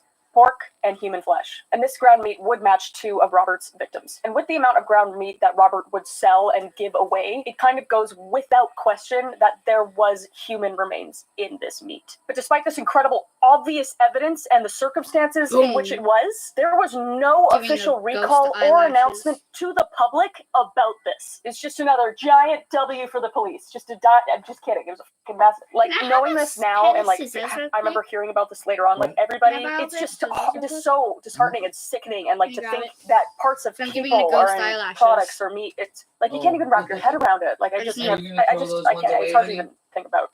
And I'm just so incredibly sorry about families. Now, when the preliminary trial happened, Robert was charged with 27 counts of first-degree murder, each of those counts having human DNA attached to them. So, like, without a doubt, he was guilty of them, essentially. But the judge for Robert's case was either grossly incompetent, hiding something, or just had a hatred for sex workers, because this entire trial should have been a slam dunk, wham bam, thank you ma'am, but this judge would straight up say charging Robert with 27 murders would take too long. And one of the murders he just completely dismissed, the one that we talked about in the very beginning, that was a Jane Doe, because she was never identified, so she didn't count to the judge, which is disgusting. So he took the now 26 murder charges down to only 6, with the promise that the other 20 would be charged against Robert later on. And the issue with this is that the prosecution team was not able to use any of the evidence in the other 20 cases in the 6 women trial. So they weren't able to relay information from those cases or make connections, which completely took away from the case, which obviously affected the jury and their final decision. And the judge also said that Sandra, the badass bitch that carried her intestines in a knife and got away from that piece of shit Robert Picton, wasn't able able to stand trial because she wasn't one I of got the a victims baby. technically. So she I wasn't can able put to him in. stand trial because she didn't fucking die.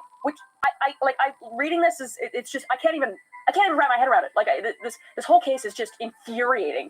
And I mean the Canadian judicial system is already flawed in many ways, as are many other judicial systems, but this case is just, it highlights it so much. Anyway, I digress. So the defense was able to convince the jury enough that maybe Robert wasn't fully culpable of committing these murders, and he was found guilty of only 6 counts of second-degree murder, instead of the 27 murder charges in the first degree he was first charged with. And after the trial, the forensics team would find enough evidence to put Robert's murder count to 33 women. But in 2010, the Canadian Supreme Court ruled that there would be no further trial for Robert Pickton. So Robert Pickton was sentenced to life in prison with no possibility of parole, but now these families go without justice for their family members that underwent the most horrific end-of-life experiences. Like I wish that these families got justice and that these victims got justice for themselves, but they didn't because the system failed them, and it's just heartbreaking. Yep. I'm glad this monster is in jail and will never see the light of day again, and I hope that he's getting the shit out of, and I hope that he's thinking about his eternal flame at all times. Ta-da!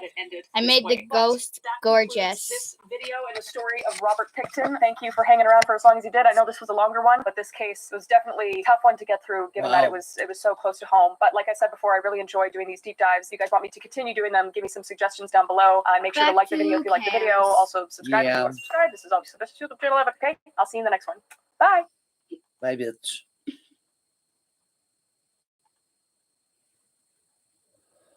Oh. Hey, Olga Jen. Hello. Hi, how are you, my love? Hello, I hope you're having a good day. I hope you had a good day, too. This is my niece. Her name's Madeline. Oh, you met her earlier. Yeah.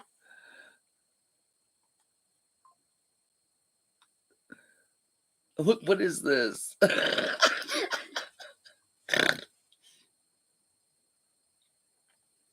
He snapped his spine. Oh,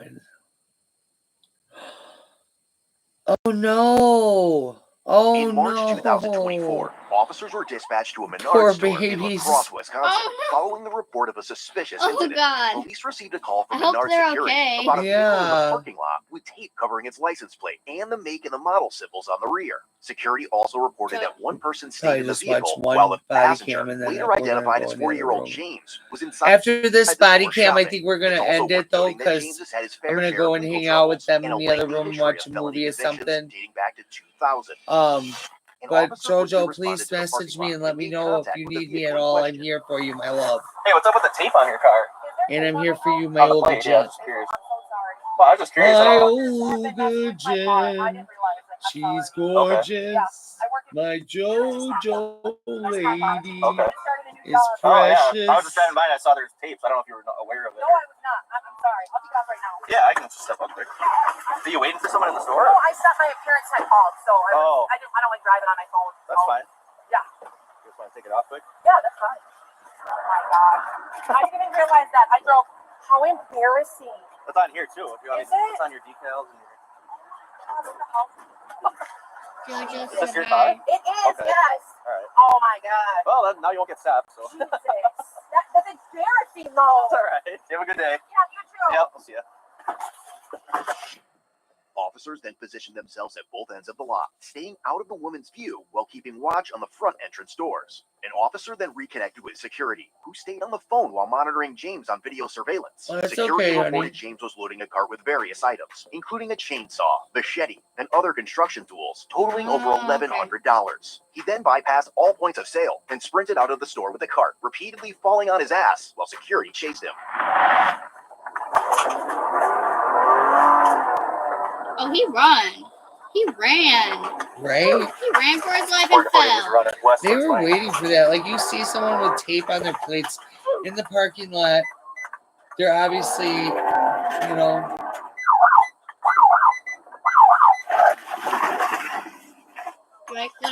You like my ring? Gorgeous. Are you kidding me? Don't lose that, though, please, because I need that, okay? Does this like blue stickiness? Yeah, it's for like hanging stuff on the wall. Also, has some stickiness. Yeah. Your hands in your back. You're under arrest. Your hands in your back. You're under arrest. Put your hands behind your back. God dang it. Put your dang hands behind your Why back. does he have money in his hand? He obviously didn't use it to pay for any shit. While taking him into custody, the security officer attempted No, to that's get not their the attention, officer. The signaling that officer the had female like in the a vehicle dollar was in his quickly hand. driving away. Where's the car? Hide something. That's what we got car too. Here, you go to the car. That's And Matt now has. it's gone. Yeah, man, arriving together. Yeah. 41. We have The Matt's person one that's milk getting chain. arrested has it What's her now. name? Roll on your side, man, so you can breathe. What's her name? He's obviously not going to tell you. I'm gonna try and stop the car that he showed up in. It's going to Island right now by quick trip. Roll to your side, dude. Roll to your side so you can breathe. Now let's sit up. Ready? Hey, your name. Thank What's God your name, for old man? Why don't you tell beanie. us? This is James. All right. Okay. That cop was wearing a beanie. Sit up for a minute. And he sounds young. You got warrants or Yeah. anything or what? What? No, probation. Is this probation? I thought you had a fake mustache now when you were running. Here, you want to grab? I'm going to grab my paperwork that went flying. See? He's wearing a beanie. You alright? You alright? What? Go report. What is it? That's what you're trying. What is his face, Is man? this what you're referring to? Thank you for telling me. He looks like he's on drugs. You got steak on you? Keep taking your breaths, man. That's inside. Okay, hold up. Sorry for saying that on live. What did you say? I said it looks like he's on My water well. drugs. Is that yours? Oh, no, you Grandma ran it can't over. say that. You It ran it does over? look like it. It's just Yeah, because he I'm a didn't laugh. child. Oh, yeah, I know. But even you noticed, I mean, it's obvious. And I did also say prostitute earlier. Yeah, right. Deep breaths. But You I deep don't breaths, know. man. You Longer are breaths, very hold 'em. mature Breathing for fast your doesn't help. age, and I am very immature. They're just for saying- mine. Take deep breaths. That's going to help a lot better. They're just saying hi to each other in the Ready? chat. Yeah. Yeah, friends too. Yep, real deep, man. He even sounds like he's You on want like a drugs. swig of water if we have any, or just want What is he And doing with he's his? acting like it too. Well, let's catch your breath before we He start said- smoking, man. He says he's on probation, but I think he's Little on bottle probation back. and drugs. Yeah, I'm trying to catch his breath a little bit here first. You have all that money, You got all but this money, man. Are you good? why wouldn't you pay Anything for your else I stuff? can do? Like that doesn't make Thank you. sense. No, 48. Myself, 41 are out with Eddie and Menards. I took my makeup off, and now I'm kind of sad that I took it off, but at the Versus same time, I'm James. not sad. You have a It feels vodka here. good sometimes. You can try it. Oh, no. What's that? You want Well, to that's do the it? Yeah. side-eye. Here, do it. No offensive side-eye. Well, you want to sit the car that's not standing? We can keep the door open so you can catch your breath still. It's a little warmer. What was that? Give me your breath, son, man. All right, hey. Let me give you the gist of what's Hey, happening, water. guys, because, yes. I don't want to get too much or you cough it up. You want more? Dude, it would have been a ticket. How's You're your on. day Whether you're on going? probation or not, it would have been a ticket. You get that, right? So, we have this tucked in. Oh, our day is going great. Here. For the kids? Yeah, she asked. It's got this, but- Oh yeah, our day's going good, Don't honey. tell you got your lights on. Let me give you the gist of what's going on, basically, since they are talking about what's going on. So, bro had, like, $1,000 in his hand, and they were confused about that, and they just shoved him in the car, and now they're talking, and now the police are talking. Yeah. You would have had a break if you would just stop. Oh, no, he's not in the car, he's laying on the ground. Yeah, I'm sure you didn't know. Lights and sirens, man. Lights and sirens are usually a sign that the police are behind you. Is there anything else on you that made this when we were searching you? It's time to let us know. Mine. What? You guys deserve a hug. Aw. Something over on the road here. I don't know if you've seen him drop anything. No, he fell like Yes, 8 they times. do. Yeah, I seen him fall. Because Matt was Bubbles! Yay! Hi, Bubbles. I hope you're having a good day. Bubbles is also one of my bestest friends. I love her. I'm gonna go check because I keep hitting something over here just in case that came off. You are always first. You know that. I did. And they know that. Oh, it was a Yeti. It didn't survive. I said that would have been a hell of a commercial. What are these I put it back in for? our car, but yeah. That shows, I think it's like number one gifter or something. I don't know. Oh. That's different. Well, right away it was the Lost Electric guy, but it was the Menards guy right away. Was Question. oh, that's what. If you're a member, are you able to gift for Feel free? better? A little bit. Yeah, you good though? Yeah, man. When you were running, I thought the no, glasses and the hat, I thought you had like a fake mustache or something. So, like you can gift members, but like it goes to random people. You know what I mean? It doesn't go to just like a specific person. My bad. So I want to gift a membership to you, but I gotta think of. Oh shit, I lost it. Oh, hold on. Feel good Oh, wait, sitting like they that, can that see angle? our You want to screen? stand up? It's easier. There's more room in that car than ours. Cool. And it's warmer. You good? I think we can see our screen. What? Oh no, we gotta have it on the. What were they yelling over there? Oh, what was that lady yelling? Next book code. Oh no, I think you just lost the live page. Probably not. No. I'm probably wrong, and then I'm gonna get It's right coded there. on it. The ghost is a baddie. Showing y'all the ghost baddie. You're coming with me. The ghost is a baddie. Put the camera down now so they can See us. Yeah. This I'm all showing them the baddie ghost. This is all Menard. Yeah. Funny how she waited so long and then decided to leave though. Right. He was watching her too. She like changed parking spots. Well, I thought, Matt, you walked up to the vehicle, did you? Yeah, after we arrested him. You've been arrested here in La Crosse before? Long time ago. What are you on probation for? Yeah, it's like, I don't know why I have to, like, well, you're this, you're not in trouble with me. I can always try and call her and see if she's well, I mean, you already had here and everything, so yeah, I checked her DL photo on there. Yeah. Besides, like, if she would have, if she would have, All these cops are young. Yeah, they are. the only way you would have party too is if Like where my brother got. I don't know Yes, what that says. this is my niece Madeline. if you wanted to. Hello. She's 11. She wanted to join me for the live to watch a couple body cams. We did a true crime about the pig farmer killer, alive or whatever. You know what I mean? That killed prostitutes. Yeah, he killed prostitutes. Those poor bitches. When there's like an old person walking right when I'm trying to like drive past, I'm like, What device are you on? just get in your car. Yes, I talk a lot about you. I'm glad I get to meet you. Not, Take ownership of it, own it. That always helps. I can't Not speak. face to face. Yeah, so. not face to face. From all locations in Menards. One day I will get to meet my bubbles. And then he just, I know watched the him as he ran one. out the doors. He's trying to ride the cart, like jump on the back, but like push really fast and jump on the cart and tried to ride down the parking lot. And then he saw. Oh, she knows. I think she knows the that crime one. show. Yeah, that we watched. You had your license sirens on the entire time. And, oh yeah, I blipped I my think siren you on. might want to type with I heard your siren. 2 hands. No, just a video. No offense. You're gonna be stiff, man. See, Matt. Head over to this one. Oh, why? Nothing else on yet? Some people get offended. Okay. So away. Yeah, like go all the way in. Does it go in? Pick on the other side? There's one spot, none of them work. It's terrible. Take time. If you face your hands, like try and face them towards the other door. It helps. Oh, There you go. Get in the You can't fist bump car. anymore. You get the duck sound on YouTube now. You can't fist bump anymore. You get the duck sound on YouTube now. What does that mean? What? I don't Good thing you know. guys are here.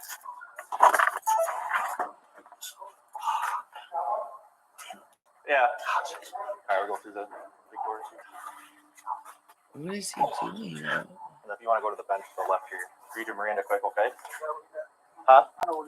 I know, I saw. I The had toast obviously was had to do good. my I'm job, gonna so. be You have to trying remain to silent. express toast. Right?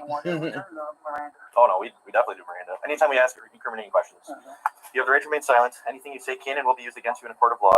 You have the right to consult with a lawyer before questioning and to have a lawyer present with you during questioning. If you cannot afford to hire a lawyer, one will be appointed Yes, to represent you at public expense before or You can during tell any he's questioning if you so wish. If you joking. decide to answer questions now without a lawyer present, you have the right to stop the questioning and remain silent at any time you wish, and the right to ask for and have a lawyer anytime you wish, including during the question. Do you understand each of these rights? Realizing that you have these rights, you want to answer questions? No? We get it, but obviously if you wouldn't have been running, we probably would have worked with you a little bit. It was a large amount, so we still might have had to do a sig bot or something. But Where this you person have was in court. It was an animation, so it was fake. Uh, And the court person asked, "Why did you fall asleep when the officer was trying to arrest you?" "Because, sir, the As a result, officer James was immediately said, charged with misdemeanor try counts of not to retail arrest- theft, resisting obstructing an officer, and arrest. he was released a few days later on a $0 signature bond. Over the next 5 months, James was arrested once more and faced new charges for 3 separate incidents, including attempted battery threats to an officer, strangulation and suffocation, resisting arrest, and disorderly conduct. See, regarding the Menards theft incident, should have been James was found sleeping. guilty due to a no contest plea to both counts and was sentenced to 7 days in county Should've just jail, fell which asleep. had already been served by the time of the sentence hearing. Want a deeper look into the channel or creating additional content? All right. Explore code BODYCAM on Patreon. Okay. Oh God, look at, I took the makeup off. Now the scary bitch is here. I also took my makeup off. Now I don't look like a freaking doll. I looked like a doll earlier. I looked like a porcelain doll. Well, that's a good thing. But you want to look like like flawless. Well, you have flawless skin without no makeup. You don't even need it. You're beautiful. You know you're beautiful without no makeup. No. Excuse me. I said I'm chopped. I need to fix my hair. But we're gonna get off of here now and go. I got videos to work on because you guys are gonna love them. Bubbles, I'm so glad you came. I love you. And call me, message. You know, I miss you. And oh, Jojo, I love you, and things are going to work out. I'm here for you. You can talk to me whenever. And then my Olgajin, I love you too, and I'll see you guys later. Probably tomorrow night. Mary, stop. All right. I'll talk to you guys. Love you. Bye bye.